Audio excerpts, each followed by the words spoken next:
주에는 초등학생들의 여름 성경학교가 열리고 7월 말에는 중고대 SFC 학위 수양회가 계획되어 있습니다. 어린이와 청소년들이 하나님의 말씀을 배우고 찬양하고 기도하는 시간을 갖게 된 것은 참으로 감사한 일입니다. 그러나 우리는 행사가 열린다는 사실만으로 만족해서는 안 됩니다. 말씀을 배우는 자녀들이 20년, 30년 뒤에도 여호와를 알고 섬길 것인가? 그것을 물어야 합니다. 오늘 우리가 펼친 사사기 2장은 그 질문 앞에서 우리를 긴장하게 만듭니다. 여호수아와 그 시대의 장로들이 살아있는 동안 이스라엘은 여호와를 섬겼습니다. 그러나 그들이 세상을 떠난 뒤에 여호와를 알지 못하며 여호와께서 이스라엘을 위하여 행하신 일도 알지 못하는 다른 세대가 되었습니다. 불과 한 세대 만에 다음 세대가 다른 세대가 되어버린 겁니다. 그러므로 오늘 말씀은 우리의 자녀들뿐만 아니라 부모와 교회의 교사, 모든 성도에게 주시는 말씀입니다. 우리는 무엇을 기억하고 무엇을 전하고 어떻게 살아야 하는지, 다음 세대가 다른 세대가 되지 않도록 이라는 제목으로 하나님의 말씀 받고자 합니다. 하나님의 은혜가 우리 가운데 함께 하기를 소원합니다. 먼저 하나님의 큰 일을 본 체험 세대입니다. 본문 7절과 8절을 보면은 백성이 여호수아가 사는 날 동안과 여호수아 뒤에 생존한 장로들, 곧 여호와께서 이스라엘을 위하여 행하신 모든 큰 일을 본 자들이 사는 날 동안에 여호와를 섬겼더라. 여호와의 종 눈의 아들 여호수아가 110세에 죽음에 라고 말씀합니다. 본문은 여호수아 시대의 사람들을 가리켜 모든 큰 일을 본 자들이라고 합니다. 여기 보다 라는 히브리 말 라라는 말은 소문으로 들었다는 뜻이 아닙니다. 하나님께서 자기 백성을 위하여 일하시는 것을 실제 역사 속에서 목격하고 경험했다는 말이 라라는 히브리 말입니다. 그들은 광야에서 만나와 메추라기를 먹었고 요단강이 갈라지는 것을 보았습니다. 여리고 성이 무너지고 약속의 땅이 기업으로 주어지는 것을 두 눈으로 목격했습니다. 그들에게 가나안은 인간의 용기와 전략으로 얻은 전리품이 아니라 언약을 지키시는 하나님께서 베푸신 선물이라는 것을 알았습니다. 그렇기 때문에 그들은 단순한 목격자가 아니고 하나님의 구원 행위를 본 역사의 체험 세대였다라는 말입니다. 체험이 그들을 증인으로 세웠습니다. 직접 본 자만이 참되게 증언할 수 있기 때문입니다. 하나님의 일을 본 세대는 증인이라고 하는 책임이 주어졌다고 합니다. 본 것을 마음에 담아둘 수 없기 때문이지요. 칼빈은 하나님의 은혜를 기억하는 일이 백성의 순종을 붙들어주고 그 은혜를 잊을 때 배은망덕과 불순종이 시작된다 라는 말을 남겼습니다. 본문에 보았다 라는 사실과 여호와를 섬겼다 라는 사실이 나란히 놓여 있는 이유가 바로 이것입니다. 하나님의 은혜를 본 체험 세대는 자연스럽게 하나님을 섬기고 하나님이 하신 일을 증거하는 자리로 나아가기 것이기 때문입니다. 이 일을 위하여서 하나님께서는 요단강을 건넌 뒤에 12돌을 세우게 했지요. 여호수아 4장 이후를 보면은 훗날의 자녀들이 이 돌들이 무슨 뜻이냐 라고 물으면은 부모 세대는 요단물이 언약궤 앞에서 끊어졌던 일을 설명해 주라고 합니다.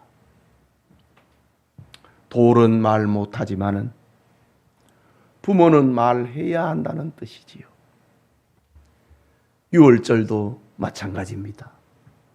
자녀가 그 예식의 뜻을 물으면 부모는 여호와께서 애굽을 벌하시고 우리를 거기서 인도하여 내셨다 라고 대답해 주어야 하는 겁니다. 이처럼 하나님의 구원은 언제나 기억되는 은혜이면서 동시에 전해져야 할 은혜인 겁니다. 오늘 우리는 기억하고 증언하는 세대가 되었습니다. 그러나 구약의 출애굽과 가나안 정복이 더 큰 구원을 바라보았듯이 이 세대에 전할 말은 우리의 체험을 넘어섭니다. 그것은 바로 예수 그리스도의 십자가와 부활입니다.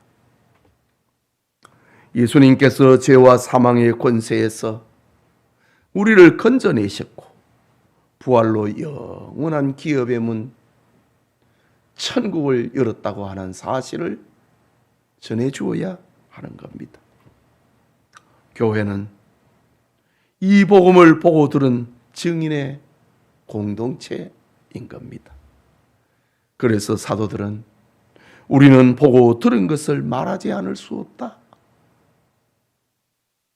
라고 재판정에서 말했던 겁니다. 오늘 우리는 바로 이런 책임을 가진 자가 되었습니다. 자녀들에게 하나님이 내 소원을 들어주셨다 라는 이야기 정도가 아니고 그리스도께서 죄인된 나를 위하여 죽으시고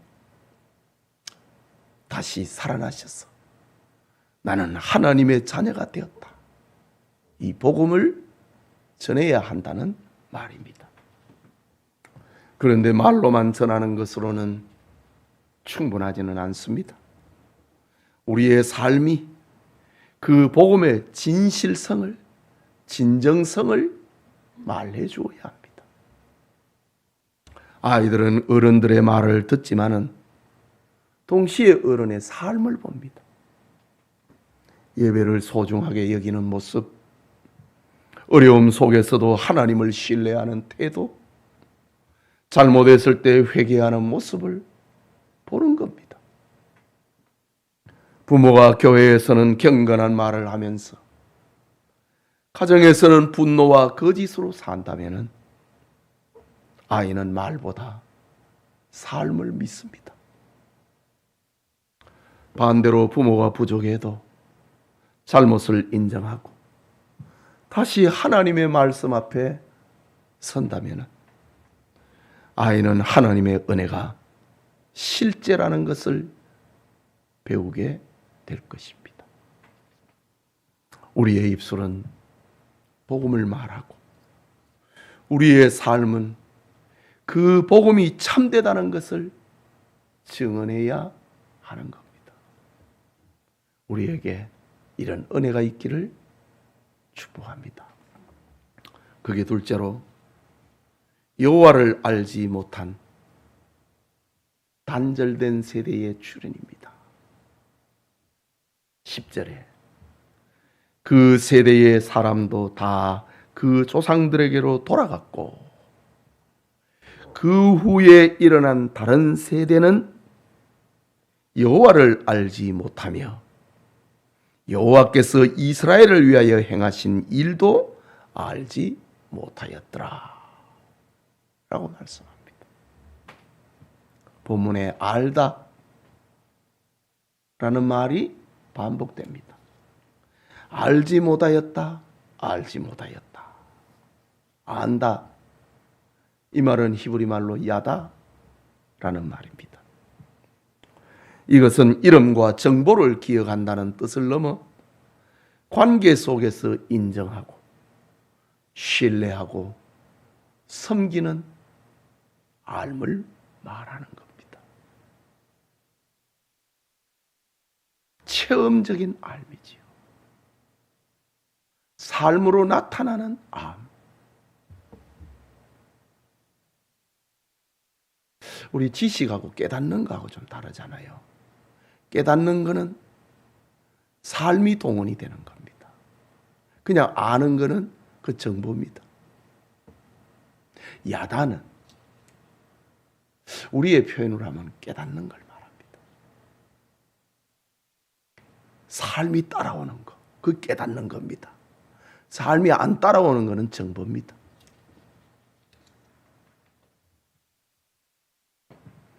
즉 다음 세대가 여호와를 알지 못했다라는 것은 그 이름을 들어보지 못했다는 말 아닙니다.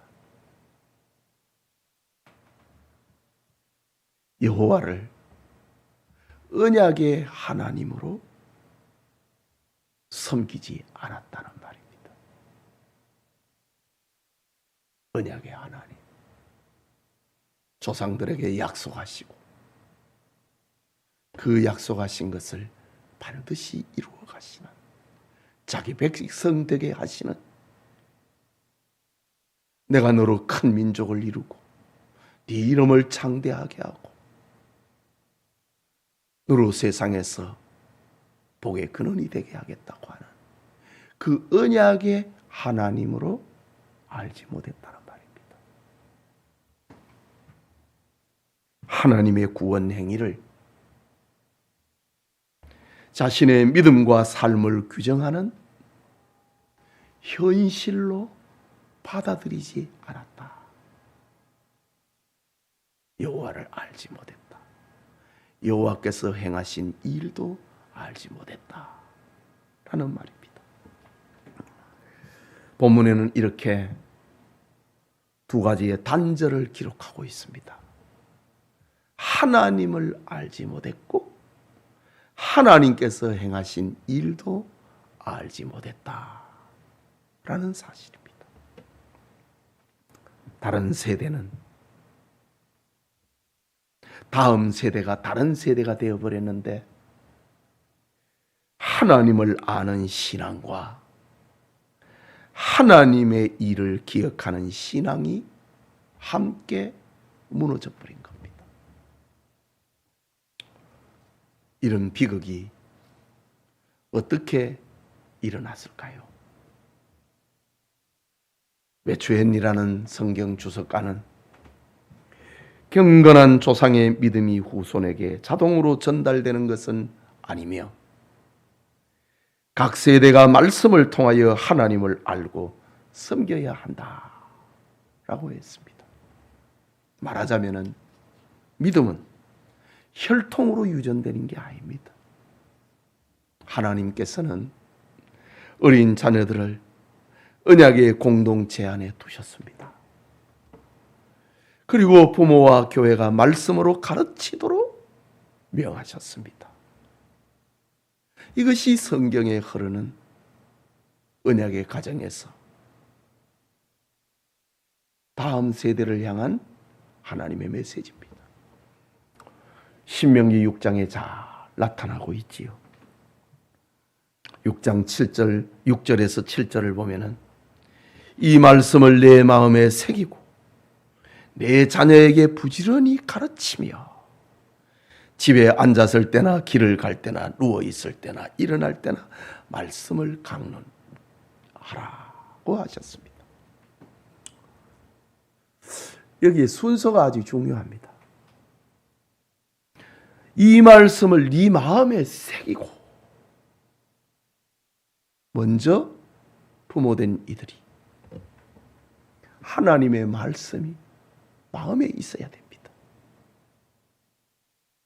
그 다음에 자녀들에게 가르치는 겁니다.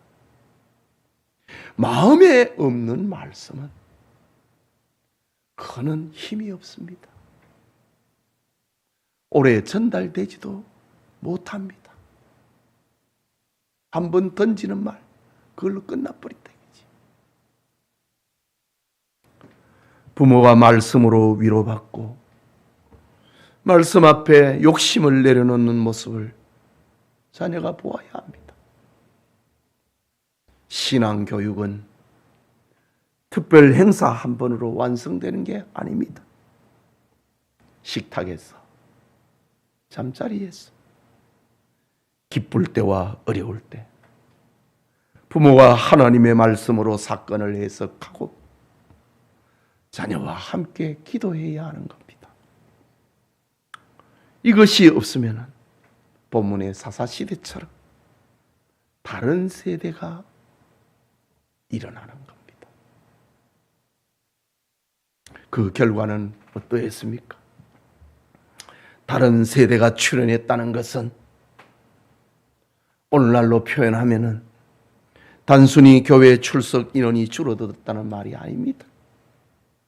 그들은 바알과 아스타롯 우상을 섬겼고 하나님께서 미워하시는 풍속을 따랐습니다. 하나님을 언약의 하나님으로 섬기지 않으니 하나님이 하신 일과 그 말씀을 내 삶의 규범으로 여기지 아니하니 우상을 숭배하는 자가 되고 세속의 풍속을 따르는 자가 되어버린 겁니다. 하나님을 알지 못하자 세상을 분별할 기준이 사라져버렸습니다. 결국 배교와 압제, 부르짖음과 구원, 이게 사사시대의 흐름이거든요. 하나님을 떠났다, 벌을 받았다, 살려달라고 울부짖었다, 사사를 보내서 그들을 구원했다. 이게 7바퀴가 도는 게 사사시대 300년의 이야기입니다.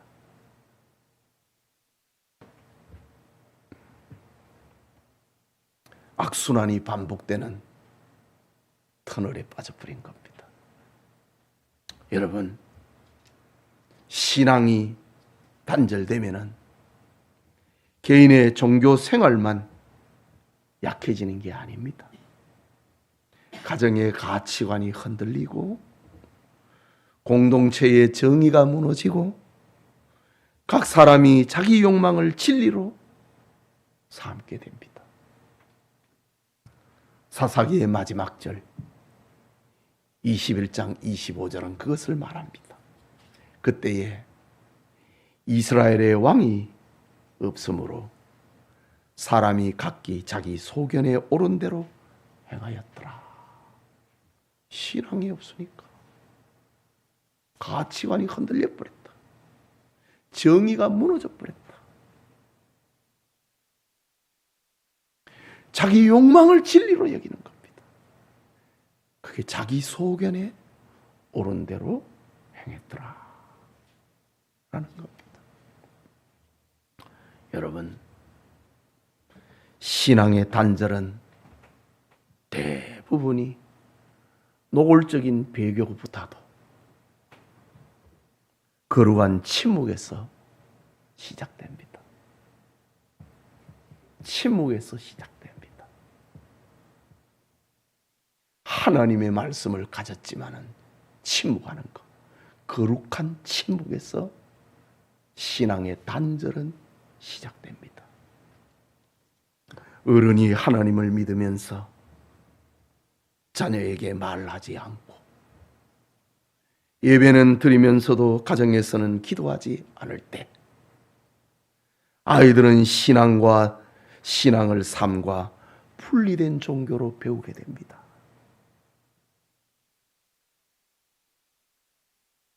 신앙은 삶과 같지 않는다. 그걸 아이들이 배운다 이거지. 그러므로 우리는 자녀의 성적과 진로만 염려해서는 안 됩니다. 우리 아이가 좋은 대학에 갈 것인가? 그것보다 먼저 우리 아이가 하나님을 알고 있는가? 그것을 물어야 합니다. 집과 재산은 남겨줄 수 있어도 믿음은 자동으로 넘어가는 거 아닙니다. 부지런히 말씀을 가르치고 함께 기도하고 함께 회개하고 함께 기도해야 하는 겁니다. 그때에 다른 세대가 아닌 부모의 신앙을 계승을 하는 다음 세대가 되는 것입니다. 이 축복이 우리 교우들과 함께 하기를 소원합니다. 마지막으로 언약 공동체가 감당할 책임입니다. 본문 7절을 다시 보면은 백성이 여호수아가 사는 날 동안과 여호수아 뒤에 생존한 장로들 곧 여호와께서 이스라엘을 위하여 행하신 모든 큰 일을 본 자들이 사는 날 동안에 여호와를 섬겼더라 라고 합니다. 본문에서 무엇을 지금 말하고 있습니까? 여호수아가 죽은 후에도 이스라엘의 신앙은 곧바로 사라진 게 아닙니다. 하나님의 큰 일을 본 장로들이 살아있는 동안 백성이 여호와를 섬겼다고 합니다. 하지만 신앙 계승은 여호수아 한 사람으로 될 수 없었습니다. 여호수아와 함께했던 시대의 사람들은 하나님을 믿었다.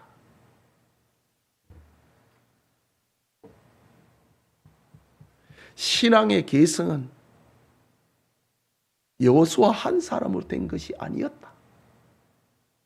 그것을 우리는 행간에서 읽어야 하는 겁니다. 각 지파와 가정에서 어른들이 믿음의 책임을 함께 감당해야 했다는 말입니다. 하나님의 일을 기억하고 전하는 공동체가 있어야 신앙을 지탱하는 힘이 되기 때문입니다. 그렇다면 그 공동체는 구체적으로 무엇일까요? 성경은 가정과 교회를 떼어놓지 않습니다. 부모는 자녀의 첫 번째 신앙 교사입니다. 말하자면 교회는 부모의 책임을 대신하는 기관이 아니고 그 책임을 함께 하는 언약의 공동체라는 말입니다. 목회자와 교사만이 다음 세대를 책임지는 게 아니고 부모와 모든 성도가 책임 있는 어른으로 서야 한다는 말입니다. 이것은 구체적으로 무엇을 말합니까? 아이가 교회에 왔을 때 이름을 불러주고 따뜻하게 맞아주고 예배하는 모습을 보여주는 것, 바로 그 작은 실천에서 시작됩니다. 이럴 때 아이는 교회의 사랑과 하나님의 사랑을 느끼는 통로가 되는 겁니다. 하지만 다음 세대를 세우는 일은 사람의 지혜나 기술로 거기에 매이는 것은 아닙니다. 성경의 약속을 붙들되 성령의 주권적인 은혜를 의지해야 합니다. 그렇기 때문에 교회는 아이들을 재미있게 하는데 만족해서는 안 됩니다. 재미는 마음을 여는 도구는 될 수 있지만 생명을 주는 것은 복음입니다. 그러므로 성경학교의 프로그램 자체가 아니라 그 중심에 말씀이, 복음이 있어야 하는 겁니다. 또한 교사는 성경을 도덕적인 교훈으로 끝내지 말고 죄인을 구원하시는 그리스도를 어떻게 가르치는지를 성경 속에서 보여야 한다는 말입니다. 그뿐만 아니라 어른들은 행사를 평가하기 전에 기도와 봉사로 책임을 나누어야 합니다. 어린이 한 명을 위하여 기도하고 교사를 격려하고 필요한 자리를 묵묵히 섬기는 것이 다음 세대를 세우는 실천적인 참여입니다. 그러나 잊지 말아야 할 것이 있습니다. 우리는 심고 물을 주지만은 자라게 하시는 분은 하나님이십니다. 믿음을 일으키시는 분은 성령이고 성령께서 말씀을 통하여 일하신다는 것입니다. 그러므로 부모와 교회는 복음을 분명하게 가르치고 오래 참으며 기도하고 자신도 말씀 앞에 순종하는 본을 보여야 하는 겁니다. 성경학교는 며칠 동안 열리지만 다음 세대를 세우는 사명은 매일 계속되는 겁니다. 교회의 자녀들을 주변인으로 여기지 말고 처음 교회 나온 아이들도 복음과 사랑으로 품어야 합니다. 그들은 어른이 된 다음에 관심을 가질 대상이 아니고 지금 함께 예배하고 말씀을 배우고 복음의 사랑을 받아야 할 소중한 영혼이라는 것입니다. 예배드리는 우리 성도 여러분, 여호수아 시대의 사람들은 하나님의 큰 일을 보았던 체험 세대, 경험 세대였습니다. 그들은 자신이 본 것으로 하나님 신앙을 지켰습니다. 그러나 자녀들을 향한 그들의 증언이 중단되었을 때에 다른 세대가 출현하고 말았습니다. 본문에 나타난 사사시대의 비극을 우리는 경고로 받아야 합니다. 오늘의 우리는 하나님 신앙을 계승을 하는 다음 세대와 하나님을 알지 못하는 다른 세대 사이에 서 있습니다. 우리의 자녀들을 다음 세대로 만들 것인가? 다른 세대로 만들 것인가? 그 사이에 끼어 있다는 말입니다. 자녀들이 하나님을 알지 못하는 다른 세대가 되지 않도록 우리는 먼저 증인으로서 복음의 깊이를 알고 살아야 합니다. 입으로 그리스도를 증언하고 삶으로 그리스도를 보여주어야 하는 겁니다. 가정과 교회가 함께 말씀을 가르치고 성령께서 그 말씀을 사용하시도록 우리는 기도해야 하는 겁니다. 우리가 심고 물을 줄 때에 하나님께서 자라게 하십니다. 성경학교에 모인 어린아이들과 SFC 운동원들이 평생 여호와를 알고 그리스도를 사랑하며 그들이 자라 또 다음 세대에게 복음을 전하는 증인으로 서도록 함께 기도하고 섬겨 가시기를 주님의 이름으로 축복합니다. 우리 말씀을 생각하고 같이 기도합시다. 우리의 자녀들이 다른 세대가 아니고 신앙을 계승을 하는 다음 세대가 될 수 있도록 우리 같이 기도하겠습니다. 자비하신 하나님 아버지, 은혜를 감사합니다. 하나님이 정하여 놓으신 주일 아침에 우리를 예배자로 불러주시고 다음 세대가 다른 세대가 되지 않도록 이런 말씀을 우리 마음에 새깁니다.